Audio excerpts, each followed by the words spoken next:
कल एक 68 सफ़ात पर मुश्तमिल एक मुरासला निकला, जिसमें पाकिस्तान तहरीक-ए-इंसाफ के मरकज़ी कायदीन जो हैं, उन रहनुमा जो हैं,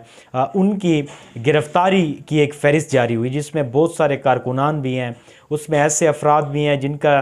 किसी न किसी हवाले से ज़मान पार्क या इमरान ख़ान या पाकिस्तान तहरीक-ए-इंसाफ के साथ